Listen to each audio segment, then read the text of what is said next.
Hello friends, నమస్తే. ఎలా ఉన్నారండి అందరూ? Welcome back to Tulas kitchen.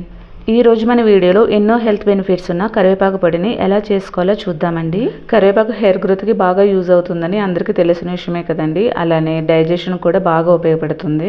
అన్నం తినేటప్పుడు ఫస్ట్ 2 ముద్దల్లో ఈ కరివేపాకు పొడిని వేసుకు తినండి. హెల్త్కి చాలా మంచిది. ఇడ్లీలోనో ఉప్మాలోనో దోశ పైన స్ప్రింకిల్ చేసుకు తిన్నా కానీ చాలా బాగుంటుందండి. ఫస్ట్ ప్యాన్లో ఆయిల్ వేసుకొని ఆయిల్ వేడాక 1 టేబుల్ స్పూన్ పచ్చిశనగపప్పు వేసుకొని కొంచెం వేగనివ్వాలి.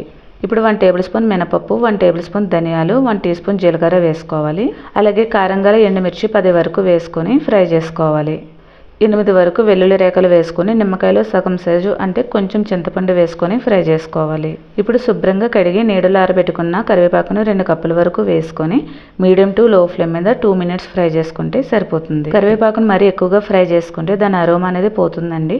సో 2 మినిట్స్ ఫ్రై చేసుకుంటే సరిపోతుంది. ఈ కరివేపాకు పొడిని ఒకసారి చేసుకొని ఫ్రిడ్జ్లో స్టోర్ చేసుకుంటే 1 మంత్ వరకు నిల్వ ఉంటుందండి. కూరలో వేసిన కరివేపాకును తినే వాళ్ళకంటే తీసి పడేసే వాళ్ళు ఎక్కువ మంది ఉంటారు కదండి. సో కరివేపాకుని ఇలా పొడి చేసి పెట్టుకొని కర్రీస్ ఫ్రైస్ చేసేటప్పుడు లాస్ట్లో 1 స్పూన్ వేసేసేయండి.